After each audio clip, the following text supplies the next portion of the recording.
नमस्कार, स्वागत है आपका मुनाफे की मंडी में, जहां हम आपके लिए कमोडिटी मार्केट की तमाम बड़ी खबरें लेकर आते हैं।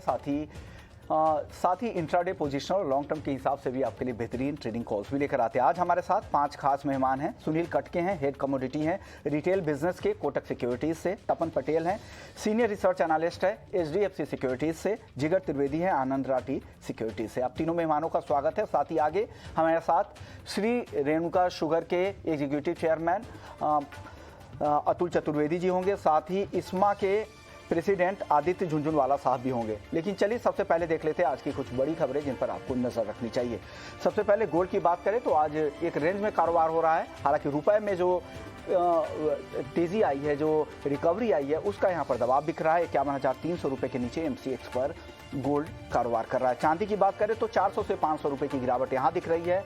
58,000 के नीचे अब चांदी कारोबार कर रही है। क्रूड कल तेज गिरावट कल शाम के सत्र में दिखी, आज भी कमजोरी है 1% के आसपास।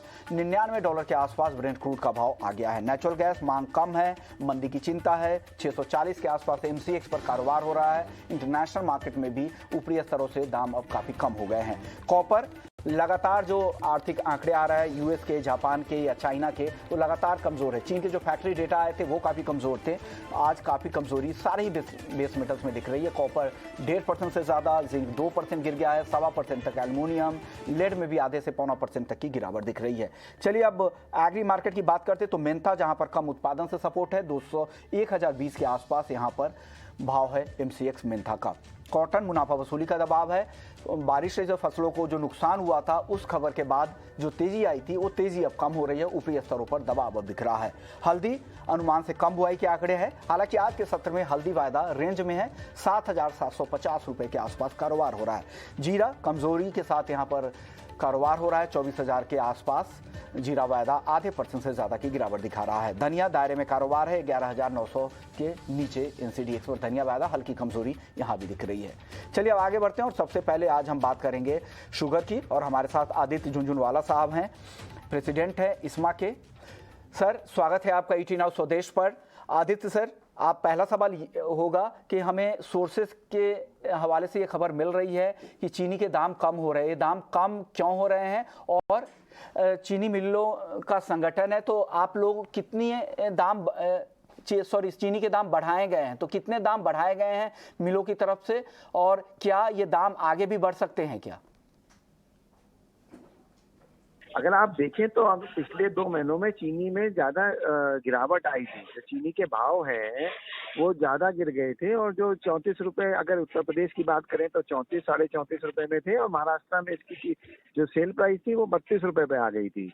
अगर आप देखें इस बार केवल 50 रुपए की बढ़ोतरी हुई है, जो कि केवल स्टेबलाइजेशन हुआ है प्राइस का। और अगर हम लास्ट ईयर से इसको कंपैरिजन करें तो अभी भी भाव 150 रुपए लास्ट ईयर से नीचे हैं। ओके। और सर दूसरी खबर यह है कि जुलाई के मुकाबले जो अगस्त के लिए जो कोटा जारी किया गया है वो 1 लाख टन कम है, जबकि फेस्टिव सीजन होता है अगस्त का महीना। आप देख ही रहे हैं जो लाइंड अप है, 15 अगस्त के बड़े सेलिब्रेशन की तैयारी चल रही है। रक्षाबंधन है, जन्माष्टमी आगे आने वाला है, गणेश पूजा है। तमाम फेस्टिव मूड के बावजूद इस तरह से जुलाई के मुकाबले अगस्त में चीनी का कोटा 1 लाख टन कम क्यों किया गया है, इसके पीछे क्या दलील है सर?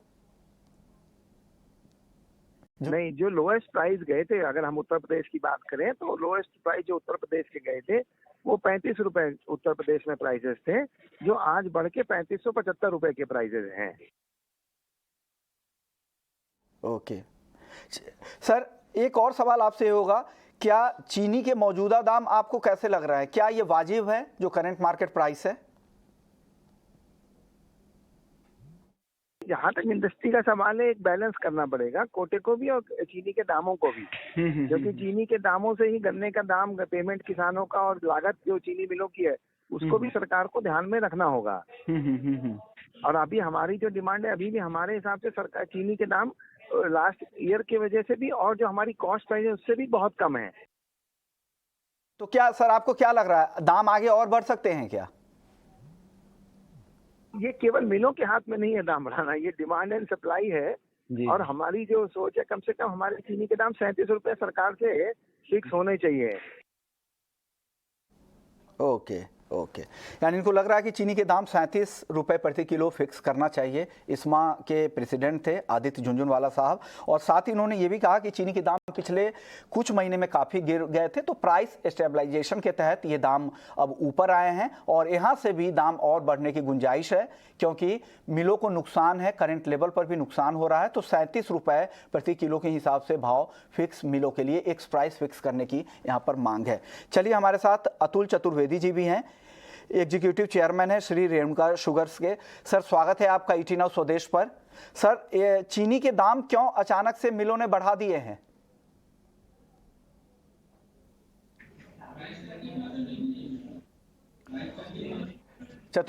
चतुर्वेदी जी, सर आपसे मेरा सवाल। शायद उनके लाइन में कोई दिक्कत है, वापस से उनको जोड़ेंगे।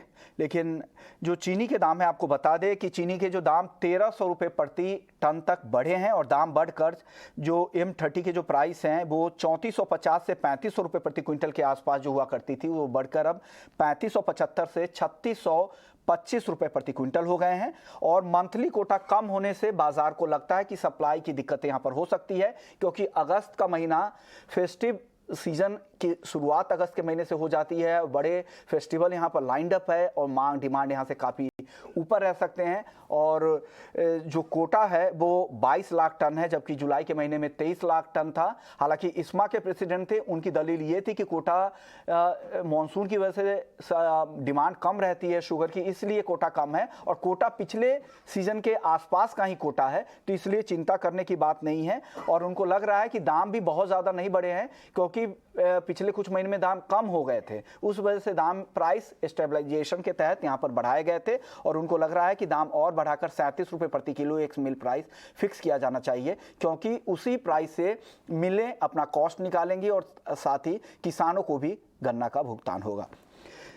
चलिए आगे बढ़ते हैं और अब बात कर लेते हैं रुपये की, क्योंकि रुपया अब लगातार अच्छी रिकवरी दिखा रहा है। 1.5% से ज़्यादा की रिकवरी रुपए में आ चुकी है। $1 का भाव 78 रुपये 55 पैसे के आसपास आ चुका है। तो क्यों ये रिकवरी आई है, क्या वजह है? सुनील जी, सबसे पहले आप बताइए, क्या लग रहा है, क्या FIIs की जो खरीदारी ग्लोबल इक्विटी घरेलू इक्विटी मार्केट में जो लौटी है वही वजह है, या फेड को अब चिंता है ग्रोथ को लेकर, अब उनके हाथ बन सकते हैं, सितंबर के महीने में इतनी आसानी से वो ब्याज दरें नहीं बढ़ाएंगे? क्या लग रहा है सर? जी विश्व मोहन जी, मुझे लगता है दोनों फैक्टर इम्पैक्ट कर रहे हैं। एक, रुपी ओवरसोल्ड जोन में था, 80 के रेंज में रुपी जस्टिफाइबल नहीं था, और कंसिस्टेंटली डॉलर इंडेक्स में हमने मजबूती देखा, तकरीबन 20 साल के हाईएस्ट लेवल पे ट्रेड कर रहा था। तो कहीं ना कहीं एक पुल बैक जरूर हम एंटिसिपेट कर रहे थे। डॉलर इंडेक्स 108.70 तक का लेवल छूके अभी 105 के आसपास अभी ट्रेड कर रहा है। तो FIIs का जो इन्फ्लो है उससे ऑब्वियसली रुपी को थोड़ी मजबूती मिली है। On the other hand 2 bar 75 basis point से रेट बढ़ाया है फेड का, और इस बार उन्होंने क्लियरली इंडिकेशन दिया कि आने वाला जो फेड मीटिंग रहेगा उसमें हम उस टाइम का जो सिचुएशन रहेगा, सिनारियो रहेगा, उसके बेसिस पे हम कॉल लेंगे। तो कहीं ना कहीं ये जो स्टेटमेंट है ये अंदेशा करता है कि आने वाले समय में शायद उतने अग्रेसिव रेट हाइक्स शायद नहीं होंगे। तो वो एक है। और आई थिंक इंटरनेशनल एजेंसीज ने यूएस के ग्रोथ्स को लेके भी, ग्रोथ परसेंटेज को भी लेके भी एक कंसर्न जाहिर की है। तो जो डॉलर इंडेक्स में सेफ हेवन बाइंग थी वो कहीं ना कहीं इम्पैक्टेड है। और जैसे मैंने बताया, रुपी ओवरसोल्ड जोन में था, तो कहीं ना कहीं थोड़ा पुल बैक जो है एंटिसिपेट कर रहा था, एक ट्रिगर जो है एंटिसिपेट कर रहा था। एक तरफ RBIs के भी मूव्स थोड़े सपोर्टिव रहे रुपी को लेके, और दूसरी तरफ जो इन्फ्लोज आ रहे हैं उससे भी डिमांड बढ़ रहा है। तो मुझे लगता है ये मोमेंटम और 50-60 पैसा अप्रिसिएशन फ्रंट पे देखने को मिल सकता है। वेरी शॉर्ट टर्म में मुझे लगता है 78 रुपीज तक का लेवल, यानी यहाँ से और एक 60 पैसे का अप्रिसिएशन रुपी में एंटिसिपेट कर सकते हैं। यानी जो रुपये में जो रिकवरी आई है, एक तो काफ़ी यहाँ पर कमज़ोरी भी आ चुकी है, तो निचले स्तरों से रिकवरी है। दूसरा, जो जिस तरह के आंकड़े आ रहे हैं ग्लोबल लेवल पे लगातार कमज़ोर आ रहे हैं, तो फेड को अब चिंता ये होगी कि ग्रोथ को कैसे संभाला जाए। तो डेफिनेटली फेड का जो रुख होगा वो थोड़ा सा अब यहाँ पर उतना हॉकिश नहीं रह सकता है। चलिए आगे बढ़ते हैं और शुगर की खबर का वापस से अपडेट ले लेते हैं। हमारे साथ अतुल चतुर्वेदी साहब भी जुड़ गए हैं। सर, स्वागत है आपका ईटी नाउ स्वदेश पर। सर, एक्स मिल प्राइसेस हैं उसमें अब बढ़ोतरी हो गई है, मिलों की तरफ से। अभी इस्मा प्रेसिडेंट से बात हो रही थी तो उनका कहना था कि पिछले महीने में भाव काफ़ी कम हो गए थे, इस वजह से प्राइस स्टेबलाइजेशन के तहत इसे बढ़ाए गए हैं। तो आपको क्या लग रहा है, दाम आगे और बढ़ेंगे और क्या वजह है? और एक दूसरी खबर ये भी है बाजार में कि कोटा अगस्त के महीने का कम है जुलाई के मुकाबले 1 लाख टन। कोटा की वजह से तो कहीं स्पेकुलेशन तो नहीं हो रहा है भाव में? नहीं, कोई बहुत ज्यादा बाजार तेज नहीं हुआ है। जो भी बाजार तेज हुए हैं वो मार्जिनल तेज हुए हैं। मुश्किल से रुपया 8 की तेजी को अपने तेजी नहीं कहते हैं। और जहां तक आपका कोटे का कहना है, कोटा कोई कम नहीं है। 2.2 मिलियन टन यानी कि 22 लाख टन का कोटा है। बट फर्क केवल इतना है कि अब सामने 30 त्योहारों का टाइम आ रहा है तो थोड़ी डिमांड सुधरती है इस पीरियड में। तो इस पीरियड में अगर मार्जिनली शुगर के दाम थोड़े बेहतर हो जाते हैं तो वो कोई ताज्जुब की बात नहीं होगी। पर जहां तक एक्सपोर्ट का सवाल है, अभी तक जो वो था कि अपना 1 मिलियन टन के आसपास का कोटा रिलीज होगा, अभी तक तो हम लोगों को वो उसका नोटिफिकेशन दिखाई नहीं दिया है। हम लोग उसी के इंतजार में बैठे हुए हैं जैसे कि कहीं से हिंदुस्तान का एक्सपोर्ट वापस जो अपने 11 मिलियन टन के आसपास एक्सपेक्ट कर रहे थे वो हो जाए। और क्योंकि रुपया इतना मजबूत हो गया है तो एक्सपोर्टर्स को रियलाइजेशन भी रिलेटिवली कम मिलेगा। तो ये एक थोड़ी नेगेटिव खबर है। और आपका दूसरा क्वेश्चन था एफआरपी के बारे में। जी नहीं सर, दूसरा सवाल मेरा ये था कि इस्मा के जो प्रेसिडेंट थे उन कह रहे थे कि चीनी के दाम प्राइस स्टेबलाइजेशन के तहत बढ़े हैं और उनकी मांग है कि 37 रुपये प्रति किलो कर दी जाए। क्या ये संभव है अभी सर? देखिए, 37 रुपये कर दी जाए, ये सब तो चीजें इंडस्ट्री डिमांड करती रही है और करती रहेगी। बट जहां तक आज की तारीख का सवाल है, हिंदुस्तान में शुगर की कोई कमी नहीं है। अपने पास शुगर का बहुत एडिक्वेट स्टॉक है। तो ऐसा नहीं है कि बाजार इतना ऊपर अभी इमीडिएटली चला जाए, मुझे नहीं लगता। और दूसरा क्या है कि अगर एफआरपी बढ़ता है, वो जो कि बढ़ रहा हुआ है, तो गवर्नमेंट को एक्चुअली एथनॉल का प्राइस रिवाइज करना चाहिए। वो ज्यादा जरूरी है क्योंकि एथनॉल जो है वो हिंदुस्तान की रिक्वायरमेंट भी है और नेशनल नीड भी है। सर, जो करंट मार्केट एक्स मिल प्राइस है, क्या उससे मिलों को नुकसान हो रहा है? देखिए, मिलों को सबसे बड़ा नुकसान जो होता है वो होता है ब्याज का। आज आप देखिए, जो अभी आज शुगर बिक रही है वो 6 महीने पहले बनी थी, तो 6 महीने का ब्याज तो उसके ऊपर ऑलरेडी लग चुका है। और अगर ब्याज की दरें माने कि 9 से 10% के लेवल पे है तो शुगर का दाम तो वैसे ही बढ़ चुका है। तो शुगर इंडस्ट्री की सबसे बड़ी जो तकलीफ है वो होती है कि आप 4 से 5 महीने में आप क्रशिंग करते हो और उसकी शुगर को अपने अगले साल भर में बेचते हो, तो ब्याज में सब लोग तकलीफें हो जाती हैं। तो मैं समझता हूँ अगर थोड़े रुपया 8 अगर दाम बढ़ भी जाते हैं तो वो केवल ब्याज को ही कवर करेंगे, इससे ज्यादा कुछ नहीं है। एक्स्ट्रा कोटा एक्सपोर्ट के लिए देना सरकार के लिए अब आसान होगा, क्योंकि जिस तरह से दाम अब ऊपर की तरफ जाएंगे, फेस्टिव डिमांड भी है। आपको क्या लग रहा है सर, आप क्या सेंस कर रहे हैं? नहीं, गवर्नमेंट को देना चाहिए। और मेरा गवर्नमेंट से एक और इंतजार भी है कि अगले साल भी जो क्रॉप दिखाई दे रही है वो बहुत अच्छी क्रॉप दिखाई दे रही है। अभी तक की जो भी रिपोर्टें आ रही हैं उसके हिसाब से अगला साल भी करीबन 41 मिलियन टन के आसपास की क्रॉप होगी। जैन हम लोग सोचते हैं कि समझिए 4.5 से 5 मिलियन टन एथनॉल में डाइवर्ट होगा। तो actual sugar production 36 million ton से कम नहीं दिखाई देता अगले साल भी। तो आज की तारीख में अगले साल के भी जो कॉन्ट्रैक्टिंग है वो अभी होना चालू हो जाएंगी। तो गवर्नमेंट को क्या करना चाहिए कि उसको ओजीएल कर देना चाहिए, और जब 7-8 लाख टन हो चुका हो एक्सपोर्ट, तब उसके बाद जो भी देखें कि कितना करना है कितना नहीं करना है, तब दिमाग लगाएं। अभी तो खोल देना चाहिए, वरना हर उस पर गवर्नमेंट में कोटे के लिए हम लोगों को फिर वहां धक्के खाने पड़ते हैं। तो उससे बेहतर है कि गवर्नमेंट अगले साल के लिए कोटा ओजीएल में कर दे, जैसा पहले हुआ करता था। जी जी, बिल्कुल बिल्कुल सही बात है। और जो 2022-23 के जो अनुमान, जो इस्मा की जो रिपोर्ट है उसके मुताबिक भी 355 लाख टन चीनी उत्पादन का अनुमान है। और जो डाइवर्जन से जो उत्पादन में 45 लाख टन की कमी संभव है। इथेनॉल डाइवर्जन से पहले हालांकि ये 399 के आसपास लाख टन उत्पादन का अनुमान था, लेकिन 45 लाख टन जो कमी होगी वो जो 355 लाख टन दिख रहा है अनुमान, वो डाइवर्जन की वजह से। शुक्रिया सर, आपने वक्त निकाला हमारे लिए। चलिए आगे बढ़ते हैं और अब वायदा बाजार की बात कर लेते हैं और गोल्ड और सिल्वर की चाल देख लेते हैं। सबसे पहले गोल्ड आज एक दायरे में कारोबार कर रहा है, लेकिन चांदी पर दबाव है। जिगर, क्या लग रहा है आज क्या करना चाहिए गोल्ड और सिल्वर में?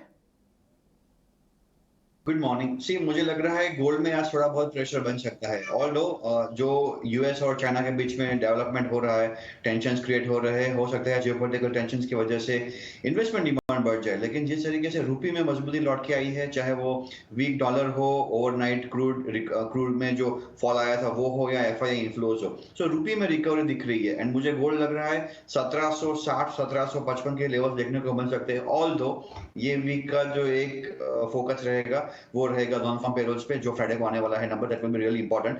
गोल्ड अगर अक्टूबर कॉन्ट्रैक्ट 51,400 के आसपास मिले, one should go short. 51,500 stop loss, target would B 51,200। Silver on the other hand मुझे लग रहा है जिस तरीके से मैन्युफैक्चरिंग पीएमआई नंबर्स कल आए थे, चाहे वो चाइना हो, यूएस हो, यूरोजोन हो, that disappointed the market. Base metals में भी हमने फॉल देखा है एंड हमने सिल्वर में भी थोड़ी बहुत नरमाश देखी हुई है। आज in fact it's down by 400 points. Silver में भी बीक्वाली का ही यहाँ पे व्यू है। September contract sell around 57,800, 58,000 is the stop loss, target would be 57,300।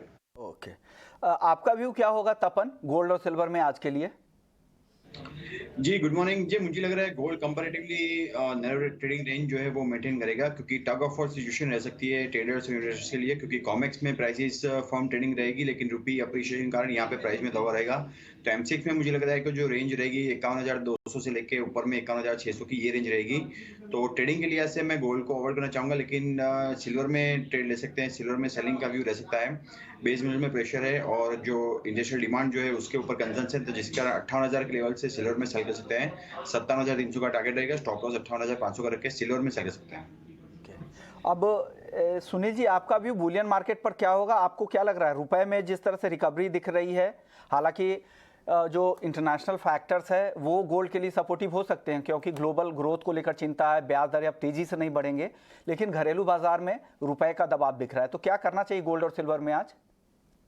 जी विश्वमोहन जी, मेरा थोड़ा कॉन्ट्रा व्यू रहेगा। कॉमिक्स पे गोल्ड का मोमेंटम थोड़ा पॉजिटिव डायरेक्शन में शिफ्ट हुआ है। बहुत समय से तकरीबन 1715 1720 डॉलर के रेंज में अटका हुआ था, फंसा पड़ा था मार्केट। बट अभी क्योंकि ब्याज दरों में कोई बहुत सरप्राइज मूव नहीं आया, तो गोल्ड ने वहां से एक बाउंस बैक लिया और डॉलर इंडेक्स में भी जो वीकनेस है उससे सपोर्ट मिला। तो अभी कंफर्टेबली वो तकरीबन 1800 डॉलर के नजदीक आ गया है, तो थोड़ा सपोर्ट या मोमेंटम जो है बनते हुए नजर आया है।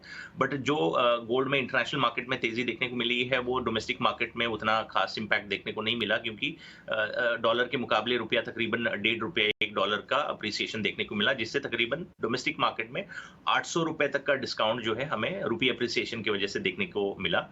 मेरा व्यू थोड़ा शॉर्ट टर्म के लिए रहेगा। बहुत बड़ा पोजिशनल टाइम फ्रेम से अभी गोल्ड को बाय करके चलने का मैं उतना राय नहीं दूंगा।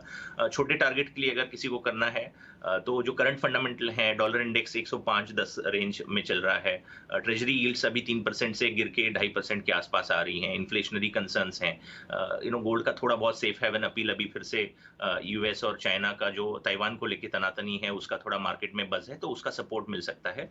51,350 के रेंज में मैं बाय रिकमेंड करूंगा। 51,150 का एक स्टॉप लॉस, 51,650 का गोल्ड का टारगेट रहेगा। चांदी में भी ऑलरेडी 400 रुपए डिस्काउंट में भी ट्रेड कर रहा है, तो मेरा रिकमेंडेशन 57,800 के रेंज में मिलता है तो बाय करना चाहिए। 57,500 का स्टॉप लॉस और 58,500 का इंट्राडे टारगेट लेके चलें। ओके, चलिए अब क्रूड की बात कर लेते हैं। क्रूड में जबरदस्त गिरावट कल शाम के सत्र में दिखी थी, आज भी कमजोरी है। जिगर, क्या लग रहा है क्रूड में और कितनी गिरावट आप यहां से और देख रहे हैं, या वापस से बाउंस बैक की उम्मीद करें? बाउंस बैक मुमकिन है। जिस तरीके से कल हमने एक प्रेशर देखा था, 4.5% का फॉल था, $90 के आसपास WTI एक सपोर्ट में भी है, बट करंट लेवल जो 93.6465 चल रहा है, यहाँ से भी बिकॉली की जा सकती है। जैसा कि मैंने पहले भी बताया, चाइना ने जो मैन्युफैक्चरिंग पीएमआई नंबर्स दिए थे वो डिसअपॉइंटिंग नंबर्स थे। क्रूड का रिलेशन है मैन्युफैक्चरिंग पीएमआई से, सो आई थिंक गोइंग अहेड मुझे लग रहा है प्राइसेस में यहाँ थोड़ा बहुत यहाँ बिकॉली का माहौल बन सकता है। August contract which is down by already 25-26 points. August contract 73.50 के आसपास मिले, one should go short। 7400 का स्टॉप लॉस लेके चले, and in that case 72.50 is target। जी, आपका व्यू क्रूड पर?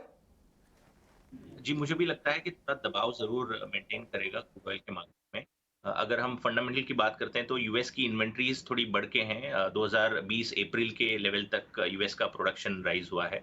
उसके अलावा मेरे ख़्याल से फेड रेट का जो हाइक रहेगा उसका इम्पैक्ट भी देखने को मिलेगा, क्योंकि बोरोइंग कॉस्ट जितनी बढ़ेगी उतना मैन्युफैक्चरिंग एक्टिविटी में स्लो डाउन देखने को मिलता है। और यूएस हो या दूसरी कंट्रीज़ हों, इन्फ्लेशन को कंट्रोल करने के लिए सबसे बड़ा फ़ोकस या पहला फ़ोकस उनका क्रूड ऑयल के ऊपर ही है। कहीं न कहीं उसका भी असर देखने को मिल रहा है। तो शॉर्ट टर्म में मुझे लगता है कि और ₹100 तक की कमज़ोरी डोमेस्टिक मार्केट में देखने को मिल सकती है। मैं रेट्स को अभी थोड़ा रिवाइज़ करना चाहूँगा, क्योंकि प्राइसेज़ चेंज हुए हैं। 7400 के रेंज में चल रहा है, तो यहाँ पे बिकवाली करनी चाहिए। 7440 का एक स्टॉप लॉस लगाएँ और ऑन द लोअर साइड 7300 का टारगेट लेके चल सकते हैं। ओके, चलिए तपन, आप क्या ट्रेड सलाह दे रहे हैं क्रूड में? एमसीएक्स क्रूड में क्या करें? जी बिल्कुल, सेलिंग का व्यू है ऑलरेडी, और $92 जो है वो सपोर्ट रेंज है WTI में, तो वहां तक प्राइसेस जा सकते हैं। तो मुझे लग रहा है 7400 के लेवल से क्रूड ऑयल में सेल करना चाहिए। टारगेट डाउन साइड 7270 का रहेगा और स्टॉप लॉस 7470 का रहेगा। ओपेक की बैठक है तो उसके ऊपर थोड़ा स्पेकुलेशन बढ़ेगा, लेकिन जो एक्सपेक्टेशन जताई जा रही है कि शायद सितंबर से थोड़ा राइज कर सकते हैं आउटपुट कोटा, जिस कारण प्रेशर है। और सेकंड थिंग, जो टेक्निकल रिसेशन में आ गया है यूएस, जो जीडीपी नंबर्स जो है 2 महीने के खराब आए, जिसके कारण रिसेशन की भी चिंताएं बढ़ गई है, तो जिस कारण ये प्राइस में जो दबाव है, तो सेलिंग का व्यू क्रूड ऑयल में कंटिन्यू करना चाहिए। ओके, चलिए अब बात कर लेते हैं बेस मेटल्स की। यहाँ भी मंदी की ही चिंता हावी है और चौतरफा यहाँ पर बिकवाली दिख रही है। क्या तपन को क्या लग रहा है, क्या बेच कर जाए बेस मेटल्स में? सभी में गिरावट है, ट्रेंड कमजोरी का ही दिख रहा है। जी बिल्कुल, कॉपर, जिंक, एल्यूमिनियम तीनों में बिकवाली कंटिन्यू है। मुझे लग रहा है जिंक और एल्यूमिनियम दोनों में जो सेलिंग है वो और एक्सटेंड हो सकती है। ट्रेडिंग के लिए से मुझे एल्यूमिनियम लग रहा है कि सेल करने के चलना चाहिए। 210 के लेवल से एल्यूमिनियम सेल कर सकते हैं। टारगेट 207 का, स्टॉप लॉस जो है 212 के ऊपर करके एल्यूमिनियम में सेल कर सकते हैं। ओके जिगर, आप क्या बेच रहे हैं आज मेटल में? Copper August contract one should go short around 638 and 642 stop loss लेकर चले। 630 के लेवल्स देखने को मिल सकते हैं। सुनील जी, आपकी तरफ से टॉप ट्रेड क्या है आज मेटल के लिए? जी, मुझे लगता है एल्यूमिनियम में थोड़ा बिकवाली देखने को मिल सकता है। 20875 के रेंज में ऑलरेडी ₹2 डाउन है, बट मुझे लगता है प्राइसेस गिर सकते हैं। एक तो चाइना की तरफ से एल्यूमिनियम का इंपोर्ट जो है घटा है। चाइना का एल्यूमिनियम का जो प्रोडक्शन है वो 2002 के हाईस पे है, तो कहीं न कहीं मार्केट में सप्लाई ठीक-ठाक है। डिमांड कंसर्न से ग्लोबल मैन्युफैक्चरिंग एक्टिविटीज़ में थोड़ा स्लो डाउन एंटिसिपेट कर रहे हैं। तो एल्यूमिनियम के भाव मुझे लगता है 202-203 के लेवल पे डोमेस्टिक मार्केट में देखने को मिल सकते हैं। तो बेस मेटल में 208.75 के रेंज में सेल कर सकते हैं। 210 का स्टॉप लॉस लगाएं और ऑन द लोअर साइड 204 तक का इंट्राडे टारगेट लेके चल सकते हैं। जिगर, नेचुरल गैस में क्या करना चाहिए? नेचुरल गैस भी ऊपरी स्तरों से काफी नीचे आ चुका है और गिरावट आप देख रहे हैं यहाँ से। जी बिल्कुल, मुझे लग रहा है नेचुरल गैस अगर अगस्त कॉन्ट्रैक्ट 642 के आसपास मिले, थोड़ा बहुत यहाँ पे शॉर्ट करना चाहिए। 647 का स्टॉप लॉस लेके चले एंड 635 630 ये लेवल लेके हम यहाँ पे शॉर्ट का रिकमेंडेशन दे रहे हैं। ओके, एग्री मार्केट में आपकी टॉप पिक जिगर? एग्री मार्केट में दो टॉपिक्स है यहाँ पे, गुआर सीड एंड जीरा। गुआर सीड अगस्त बाय करके चल सकते हैं 4900 के आसपास। स्टॉप लॉस सब माफ कीजिएगा, सेल करके चल सकते हैं 4900 के आसपास। 4950 का यहाँ पे स्टॉप लॉस लेके चले। 4800 यहाँ पे लोअर साइड पे लेवल्स देखने को मिल सकते हैं। And jeera August contract one should go short around 24,100 24,300 stop loss लेके चले and target would be 23,600 on a lower side. Okay, तो ये टॉपिक है एग्री में जिगर की तरफ से। सुनील जी, कॉटन पर आपका व्यू क्या होगा? क्या लग रहा है अब जो ऊपरी स्तरों पर दबाव है, क्या और नरमी आ सकती है कॉटन में? जी, मुझे लगता है कॉटन में थोड़ा दबाव ज़रूर देखने को मिल सकता है शॉर्ट टर्म में। मैं एंटिसिपेट कर रहा हूँ कि फिर से भाव 43,000 के लेवल पे आएँ। अभी 44,700 44,800 के रेंज में चल रहा होगा। तो मुझे लगता है 44,800 900 के रेंज में बेचना चाहिए। 45,300 का एक स्टॉप लॉस लगाएँ। ऑन द लोअर साइड ₹1,000 तक का करेक्शन जो है मैं एंटिसिपेट कर रहा हूँ 1 से 2 ट्रेडिंग सेशन में। ओके, यानी 1 से 2 दिनों में ₹1,000 तक की गिरावट आ सकती है। शुक्रिया सुनील जी आपका, जिगर आपका, तपन आपका, आप लोगों ने वक्त निकाला। तो मुनाफे की मंडी में फिलहाल इतना ही, लेकिन आप बने रहिए हमारे साथ। ब्रेक के बाद आपके लिए लेकर आएंगे एफएमओ जंक्शन।